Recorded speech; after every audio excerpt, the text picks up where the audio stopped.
మన పూర్ణిమలో కళ్యాణం కమనీయం సేల్స్ ప్రతి 15,000 రూపాయల కొనుగోలుపై కంచి కాటన్ శారీ ఉచితం.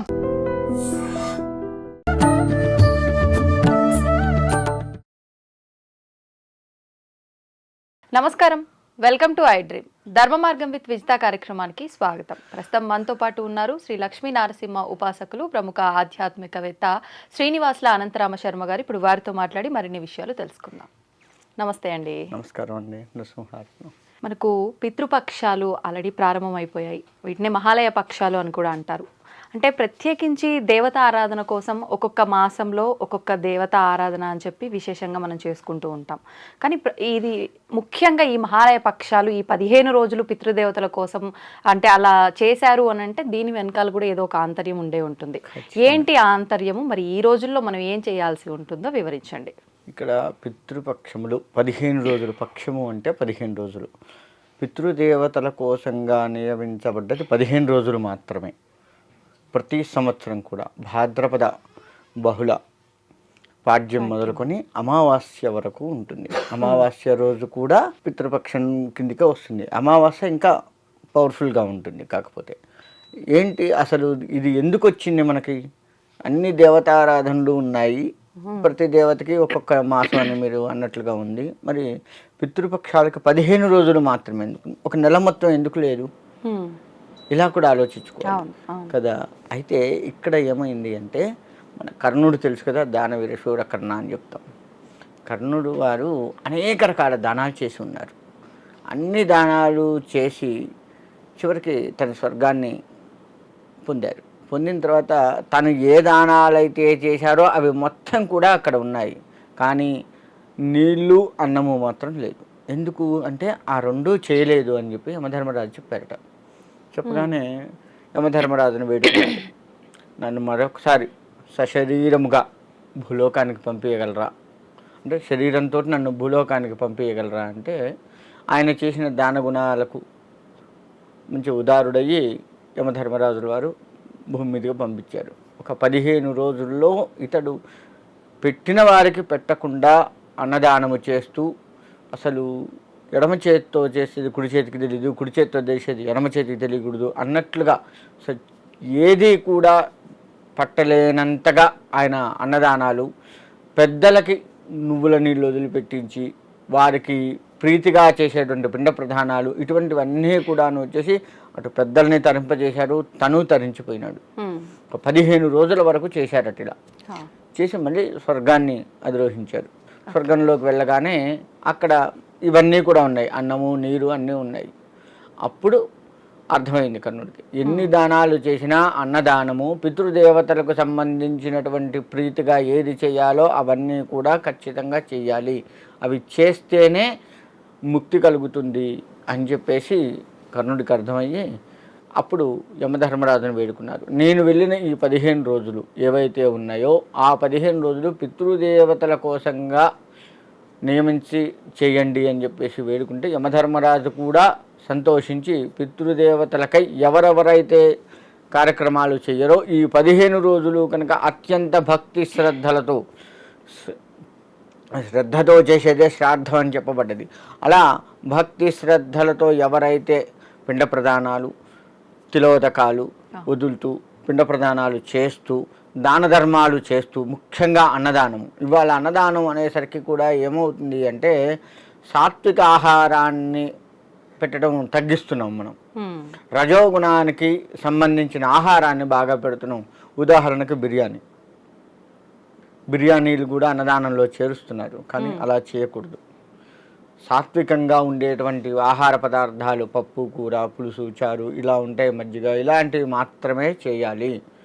బిర్యానీలు మసాలాకు సంబంధించిన ప్రతి కూడా రజోగుణ తమో గుణాలని పెంచేది, అటువంటివి కూడా అన్నదానాలు చేస్తున్నారు, అది తగదు. కాబట్టి అటువంటివి కాకుండా సాత్వికంగా ఉన్నటువంటి అన్నదానాలు అందరూ కూడా చేస్తూ ఉన్నట్లయితే పితృదేవతలు తరించిపోతారు అని చెప్పేసి అభయం ఇచ్చారు యమధర్మరాజుల వారు. కాబట్టి ఈ 15 రోజుల్లో ఎవరైతే పితృదేవతలకు సంబంధించి ఇన్నాళ్ళు చేసుకోలేదో ఈ 15 రోజుల్లో గనక చేసుకున్నట్లయితే తప్పకుండా వారికి ముక్తి కలుగుతుంది. పితృదేవత ఆశీర్వచనం ఏదైతే ఉందో అది వంశాభివృద్ధికి దారితీస్తుంది. మరి వంశాభివృద్ధి అనగానే కొడుకులు పుడతారు. ఫస్ట్ వచ్చే ఆలోచన జనానికి ఏంటంటే కొడుకులు పుడతారు. అవును అవును నా తర్వాత నా కొడుకు వంశం, తర్వాత వాడి కొడుకు వంశం, ఇలా నా వంశాభివృద్ధి అవుతుందంటారు. వంశాభివృద్ధి అంటే కొడుకులు పుట్టాలి, అది ఒక కారణం. కానీ ఆ కొడుకు ప్రయోజకుడు కావాలి కదా. అవును వాడు పెద్దవాడైన తర్వాత చక్కగా ఇంటికి ఉపయోగపడాలి, సమాజానికి ఉపయోగపడాలి, దేశానికి ఉపయోగపడాలి. అలా ఉన్నవాడే ప్రయోజకుడుగా చెప్పబడతారు. అవును ఇంట్లో ప్రతిసారి తల్లిదండ్రి సంపాదించింది తీసుకొని తాగి గోల చేసేవాడు ప్రయోజకుడు కాదు. సమాజాన్ని ఆగం చేసేటువంటి వాళ్ళు మనం చూస్తున్నాం, ఎంతోమంది ఉన్నారు. అవును అలాంటి వాడు కాదు. మరి దేశాన్నే భ్రష్టు పట్టించి దేశంలో ఉన్నటువంటి ప్రతిదీ కూడాను ఇతర దేశాలకు చేరవేస్తూ ఉండేవాడు దేశద్రోహిగా చెప్పబడుతూ ఉంటారు. మరి అటువంటి వాడు వంశాభివృద్ధికి వాడు ప్రయోజకుడు కానట్టే కదా. అవును అది కాదు. వంశాభివృద్ధి అంటే కొడుకు పుట్టాలి ఎంత నిజమో, వాడు ఉన్నత స్థానాలను అధిరోహిస్తూ మన వంశాన్ని, మన తల్లిదండ్రుల పేరు నిలబెడుతూ దేశాన్ని కూడా ఉద్ధరిస్తూ ఉన్నటువంటి వాడైన వాడే వంశాభివృద్ధిలో ఉన్నటువంటి వాడు.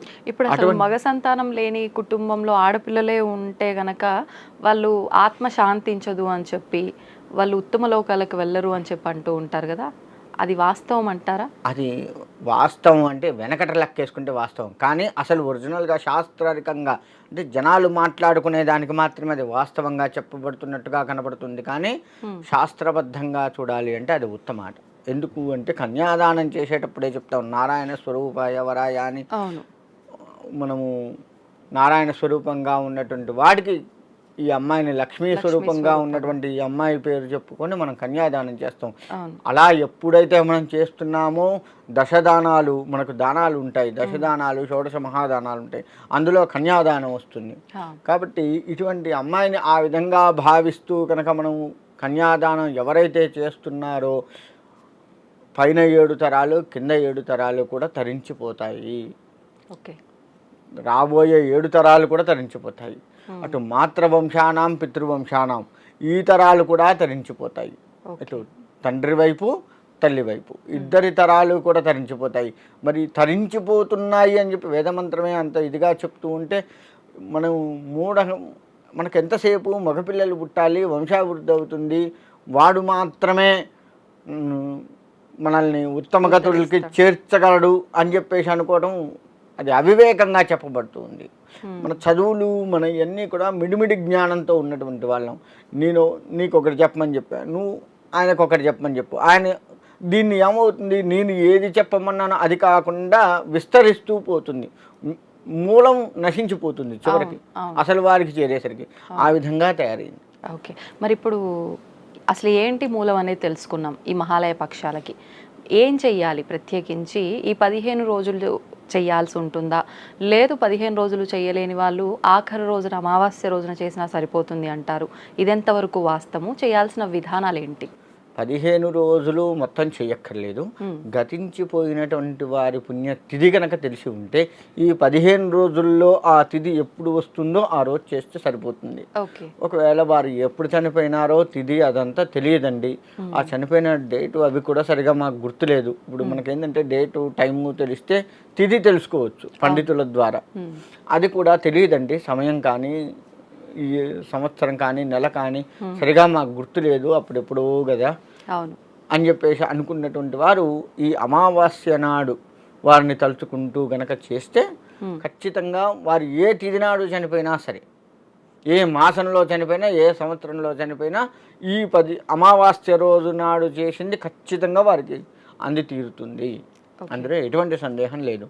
ఇక చెయ్యవలసిన విధి ఏంటి అంటే, మనము బ్రాహ్మణ్ణి పిలుచుకొని వచ్చి తిలతర్పణములు ఎవరెవరి పేర్లు అయితే చేస్తామో, ఎవరెవరికైతే వదిలిపెట్టాలనుకున్నామో గతించిన వారి పేర్లు అన్నీ కూడా గోత్రము పేరు చెప్పి వారికి తిలోదకాలు ఇవ్వాలి. అంటే నువ్వుల నీళ్లు వదిలిపెట్టాలి. అది కూడా ఈ విధంగా వదిలిపెట్టాలి. ఇక్కడ నుంచి పడితే నీరు ఇలా వెళ్ళాలి, ఇలా వెళ్ళి రాగి, మళ్ళీ స్టీల్ పనికిరాదు, రాగి కానీ ఇత్తడి కానీ ప్లేట్ పెట్టుకోవాలి. ఉంటే వెండి బంగారము వజ్రాలు కాదు వారి ఇష్టం, కానీ కనీసంగా రాగి ఇత్తడి అయితే తప్పదు. అది కూడా లేకపోతే మట్టి పాత్ర అంతే. అలా అంటే ఎవరి శక్తి కొలది వాళ్ళది. అలా పెట్టుకొని వదిలిపెట్టాలి. ఓకే. అలా నువ్వుల నీళ్ళు మనస్ఫూర్తిగా తర్పయామి తర్పయామి తర్పయామి అని ఆ కర్త ఎవరైతే ఉన్నాడో తను అనుకుంటూ, ఇక్కడ బ్రాహ్మడు చదివే మంత్రాలు చదువుతూ ఉన్నా తను వదిలిపెట్టేటప్పుడు తర్పయామి అని చెప్పేసి అనుకుంటూ కనుక వదిలిపెడితే ఖచ్చితంగా ఆ నువ్వుల నీళ్ళు వాళ్ళు స్వీకరించి వాళ్ళ దాహార్తి తీర్చుకొని వారి ఆకలిని తీర్చుకొని ఉద్ధరిస్తారు, ఆశీర్వదిస్తారు అనడంలో ఎటువంటి సందేహం లేదు. ఒక్క మహాలయ పక్షాల్లోనే కాదు, ప్రతి ఆదివారము మధ్యాహ్నం 12 గంటలకి పితృదేవతలు మన సింహద్వారం దగ్గర ఎదురు చూస్తారట, ప్రతి ఆదివారము కూడాను. ఓకే. చూసి నా కొడుకులు ఏమైనా నా కోసం చేస్తున్నారా అని ఎదురు చూసి చేస్తారట. చెయ్యకపోతే కొంచెం బాధతో వెళ్ళిపోతారట, చేస్తే అవి స్వీకరించి తృప్తిగా వెళ్ళిపోతారట.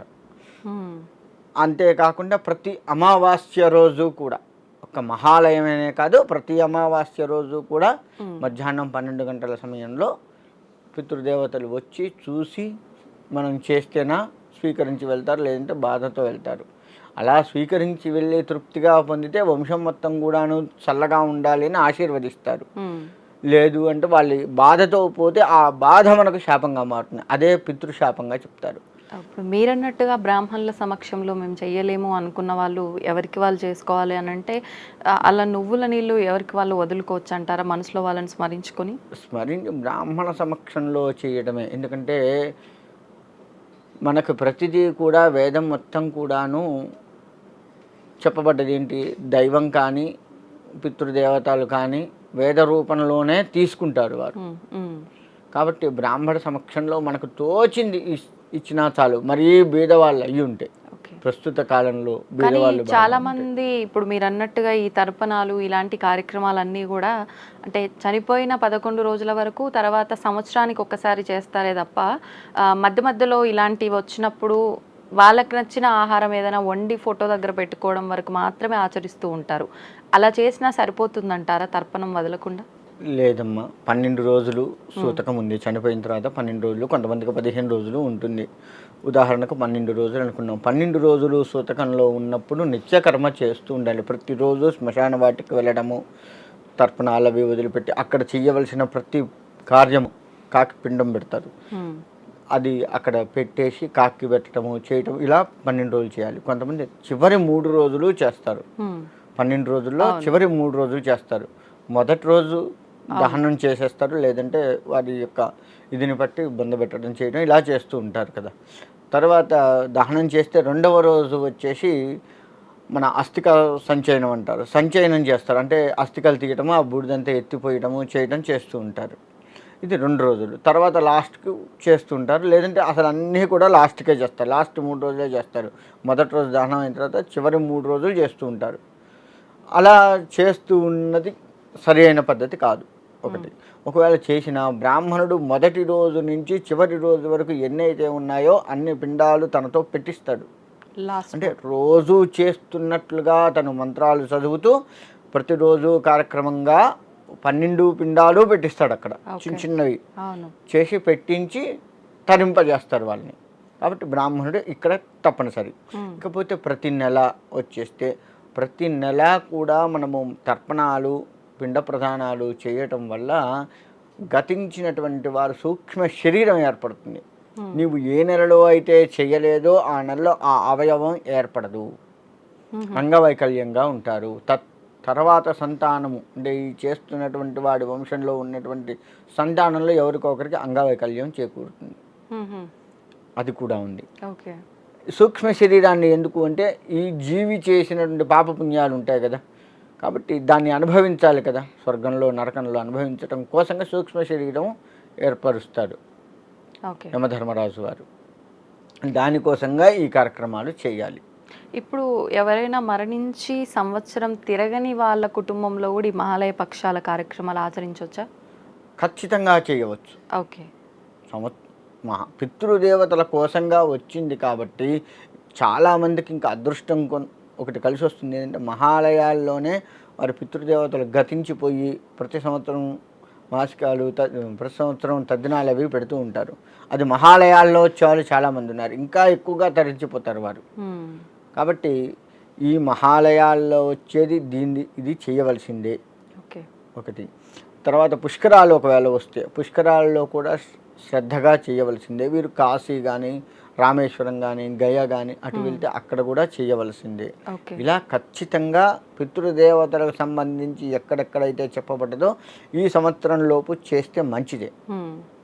చేయలేకపోతే చేయలేనటువంటి అదే సమయంలో సూతకం వస్తుంది. ఇప్పుడు మహాలయాలు వచ్చినాయి, గతించిపోయి ఉన్నారు. ఈ మహాలయాల్లోనే వాళ్ళకేదో సూతకం ఏదో వచ్చి ఉంటుంది. ఇంకెవరో చనిపోతే లేకపోతే ఎవరన్నా పుడితే వచ్చి ఉంటుంది. అలా సూతకం వచ్చినప్పుడు చేయకూడదు. మళ్ళీ ఓకే. లేనప్పుడు ఖచ్చితంగా చేయవలసిందే. అధిక సఫలం అని పితృదేవతలకు మనం ఎంత చేస్తే అంత మంచి ఫలితాలు కూడా మనకు వస్తాయి. ఇప్పుడు అంటే మనం ఆల్రెడీ ఇందాక మాట్లాడుకున్నాం, మగ సంతానం లేకుండా ఆడ సంతానం ఉన్న వాళ్ళ ఇంట్లో మరణించిన వాళ్ళకి సంబంధించి కార్యక్రమాలు చేయాలి అని అంటే ఆడవాళ్ళతో కార్యక్రమాలు చేయడానికి పనికిరాదు అని అంటూ ఉంటారు. అయితే ఇప్పుడు ఒక ఇంటికి కోడలుగా వెళ్ళిన తర్వాత ఖచ్చితంగా వాళ్ళ అత్త వాళ్ళ తరఫున చనిపోయిన వాళ్ళకి సంబంధించిన విధానాలు మాత్రమే వీళ్ళు ఆచరిస్తూ ఉంటారు. అంటే వాళ్ళ హస్బెండ్తో చేపించినా వాళ్ళ కొడుకుతో చేపించినా ఎవరితో చేపించినా పుట్టింటికి సంబంధించినవి చెయ్యరు, అత్తవారింటికి సంబంధించినవే చేస్తారు. ఒక పెళ్ళైన స్త్రీ అమ్మ వాళ్ళ ఇంటికి సంబంధించిన వాళ్ళ నాన్న వాళ్ళ తాత వాళ్ళకి సంబంధించిన కార్యక్రమాలు చెయ్యాలి అనుకుంటే అదేమైనా తప్ప? ఈ సమయంలో వాళ్ళకి సంబంధించినవి ఆచరించవచ్చా? ఖచ్చితంగా ఆచరించవచ్చు. అయితే ఇక్కడ వచ్చేసి ఇప్పుడు భర్త ఉన్నాడు. భర్త తన తల్లిదండ్రులు లేకపోతే తను వాళ్ళ తల్లిదండ్రులకు ఎట్లా చేస్తున్నాడో అలానే అత్తామామలకు కూడా చెయ్యాలి. అల్లుడు ఖచ్చితంగా అల్లుడికి ఆ అధికారం ఉండి తీరుతుంది. ఓకే. ఒకవేళ ఈ యొక్క అల్లుడికి తల్లిదండ్రులు బతుకున్నారు, ఈలోపు ఈ కార్యక్రమం చేయవలసి వచ్చింది కాబట్టి అతడు చేయకూడదు, మళ్ళీ చేయకూడదు. ఎందుకంటే తల్లిదండ్రులు ఉన్నప్పుడు ఇంకొకరికి చేసే అధికారం అల్లుడికి లేదు. మరి అప్పుడు అలాంటి సమయంలో ఇప్పుడు ఈ పుట్టింటి వాళ్ళకి సంబంధించి బాబాయో పెదనాన్నో ఎవరో ఉంటారు కదా, అన్నయ్యలు ఎవరో ఉంటారు కదా, వాళ్ళ వంశానికి సంబంధించి వారితో చేయించవచ్చు. మనం ఖర్చంతా మనం పెట్టుకొని వాళ్ళని అడిగితే చేస్తారు, చేయకుండా ఉండరు. కాకపోతే పగలు ఇవి ఏమన్నా ఉంటే పక్కకు పెట్టి ఆ కాసేపు చేస్తే మంచిది. ఇటు చేసిన వాళ్ళకి మంచిది, చేయించిన వాళ్ళకి మంచిది. కాబట్టి ఆ విధంగా చేసుకుంటే చాలా ఉత్తమం. అంటే పాలివాళ్ళని అంటూ ఉంటారు. అలాంటి వాళ్ళు ఎవరు చేసినా కానీ పాలివాళ్ళు అంటే ఆ ఇంటి వాళ్ళ కిందకే వస్తారు కదా. కాబట్టి వాళ్ళతో ఖర్చు మనం పెట్టుకొని నా తండ్రికి నేను చేస్తున్నాను, నాకు అధికారం లేదు కాబట్టి నా అన్నయ్య తమ్ముడు ఉన్నాడు, పెదనాన్న కొడుకు చిన్నాన్న కొడుకు ఉన్నాడు, వాటితో చేయిద్దాము అని చెప్పేసి తనని అడిగి తనతో ఈ కార్యక్రమాలు చేయించినా కానీ ఖచ్చితంగా ఉత్తమ గతులు చెందుతాయి. ఓకే. ఇప్పుడు చాలామంది చనిపోయిన వాళ్ళ తిథి ఏదైనా ఉందనుకోండి, ఆ తిథి రోజున ఒక నలుగురిని ఇంటికి పిలిపించి భోజనం పెట్టి వాళ్ళ తరఫున అలా చేద్దాము అని చెప్పి ఫ్రెండ్స్నో ఎవరైనా రిలేటివ్స్నో పిలిచినప్పుడు, అంటే పెద్ద హంగామా హడావిడి లేకుండా నార్మల్గా ఒక నలుగురు చేయి కడిగియాలి అన్నట్టుగా భావించి పిలిస్తే కొంతమంది ఆలోచిస్తూ ఉంటారు. అంటే చనిపోయిన వాళ్ళని ఉద్దేశించి చేస్తున్న విధానం కదా, మాకు మంచి జరగదేమో వెళ్ళి తింటే అక్కడ అని చెప్పి, ఇది మూఢనమ్మకం అనుకోవచ్చా? నిజంగా అలా ఇబ్బంది ఏమైనా జరుగుతుందంటారా? మూఢనమ్మకం అనకూడదు, మూర్ఖత్వం అనాలి దాన్ని. మూఢనమ్మకం అనేది ఒకటి, దీన్ని మూర్ఖత్వం అంటారు. అంటే అలాంటి చోట్లకు వెళితే ఇప్పుడు మనకి పెద్దలు ఒక మాట చెప్తుంటారు. ఏం చెప్తారు? శత్రువు అయినా సరే చనిపోతే చూసి రావాలి. అవును, ఒక మాట చెప్తుంటారు. ఎందుకు చెప్తారు మరి? మళ్ళీ కనిపించరు పోయిన వాళ్ళు కదా, అదొకటి. రెండోది దీంట్లో ఇంకొక కారణం ఏం తీసుకోవచ్చు అంటే చనిపోయినప్పుడు పోయి చూడాలి. 12వ రోజు వెళ్ళి అక్కడ వాళ్ళని చూసి వాళ్ళని ఆశీర్వదించి రావాలి. పిల్లల్ని చేస్తున్న కర్తలు ఎవరు ఉన్నారో వాళ్ళని ఆశీర్వదించి అక్కడ భోజనం చేసి రావాలి. తర్వాత వెళ్తే మధ్యలో మాసకాలప్పుడు వెళ్ళొచ్చు, లేదు సంవత్సరికాలప్పుడు వెళ్ళాలి. ఖచ్చితంగా వెళ్ళి వారి యొక్క ప్రసాదంగా స్వీకరించి రావాలి. ఇలా చేయటం వల్ల ఏంటయ్యా అంటే వాళ్ళతో ఆ చనిపోయిన వాళ్ళతో మనకేమైనా బంధుత్వం స్నేహత్వం ఉంటే ఆ రుణం తీరిపోతుంది. ఇంకా సంవత్సరికంతో రుణాన్ని తీర్చుకోవటం కోసంగా వెళ్ళాలి. మరి అట్లాంటప్పుడు మా ఇంట్లో ఉంది, మా నాన్నగారి కార్యక్రమం చేస్తున్నాను, మంచి ఐ డ్రీమ్లో మంచి పరిచయం, మంచి యాంకర్, నాతో కలిసి చాలా చేసాము, వీస్తాన్ని పిలుద్దాం అని చెప్పేసి నేను పిలిచాను నిన్ను. పిలిస్తే నీకు మా నాన్నకి ఎటువంటి సంబంధం లేదు, కాకపోతే మన ఇద్దరికి ఉన్న సంబంధం రీత్యా తనతో కొంత అనుబంధం, అయ్యో వారి నాన్నగారా పాపం అని చెప్పేసి ఒక చిన్న ఇది కలుగుతుంది కదా, అటువంటిది కూడా రుణంగా పడిపోకుండా తీరిపోతుంది. ఓకే. అందుకోసం కూడా వెళ్ళాలి. ఎక్కడైనా సరే రుణాన్ని తీర్చుకోవటం కోసం వెళ్ళాలి. ఎవరిని పిలిచినా ఏం చేస్తున్నాం, ఎక్కువ శాతం తెలిసిన వాళ్ళనే పిలుస్తాం కదా, తెలిసిన వాళ్ళనే పిలుస్తాం. అంటే చనిపోయిన వాడు వీళ్ళకి తెలుసు, వాళ్ళతో మాట్లాడి చేసి సినిమాకు పోవటము, పాన్ సరదాగా సిగరెట్ తాగటం, పాన్ తినటం, ఏదో ఒకటి చేస్తూ ఉంటారు కదా కదా. ఒకరోజు సరదాగా వాళ్ళ ఇంట్లో ఎంజాయ్ చేయటం, ఏదైనా ట్రిప్కి పోయి రావడం, ఏదో ఒకటి చేస్తే ఆ రుణం అనేది ఉంటుంది కదా, అది తీర్చుకోవచ్చు కదా, ఈ రూపంలో తీర్చుకోవచ్చు. కాబట్టి కీడు కాదు, ఎటువంటి కీడు వాళ్ళకి రాదు, అందులో ఎటువంటి సందేహం లేదు. ఖచ్చితంగా వెళ్ళవచ్చు. వారిని పిల్లల్ని ఓదార్చడం చేయటం చేస్తూ ఆ పెద్దల ప్రసాదాన్ని స్వీకరించి కాసేపు వాళ్ళతో గడిపి మళ్ళీ మన ఇంటికి మనం రావచ్చు. ఇంటికి వచ్చిందా స్నానం చేయవలసిన పని లేదు. మళ్ళీ అక్కడికి పోయొచ్చాం, స్నానం చేస్తాం, కీడుకు పోయొచ్చాం, మూడో పిల్లం అంటారు, వాళ్ళ ఇంటికి పోయి డైరెక్ట్ ఇంట్లోకి వస్తాయింది, స్నానం చేయి, కాళ్ళు కడుక్కో, తప్పు లేదు. ఎందుకంటే మనం చెప్పులు వేసుకొని పోయొచ్చాం, ఆ రోడ్డు మధ్యలో ఏం దొక్కుతాం, ఏం చేస్తాం, కాళ్ళు కడుక్కో, కానీ స్నానం చేయవలసిన పని లేదు. ఓకే ఓకే, ధన్యవాదాలండి. మంచిదమ్మా. And for more videos, Please subscribe to iDream. Please subscribe to iDream. Please subscribe iDream. And please subscribe to iDream. For more videos, subscribe to iDream. please like, share, and subscribe to the channel. Congratulations, iDream. subscribe to iDream. Subscribe to iDream. So subscribe to iDream Media. iDream team అందరికి huge congratulations. Please subscribe iDream Media. Please subscribe to iDream. Subscribe iDream. Please subscribe to iDream. iDream అంటే నా కళల ఛానల్ను subscribe చేసుకున్న నోరు తిరుగుతలేదు, మీరైతే గంట గుర్తు కొట్టండి. For more such videos, please subscribe to iDream. Subscribe to iDream. Please subscribe to iDream. Please subscribe iDream Media. Please do subscribe to iDream. Please subscribe to iDream Media. For best entertainment and information, please subscribe iDream. And don't forget to subscribe to iDream.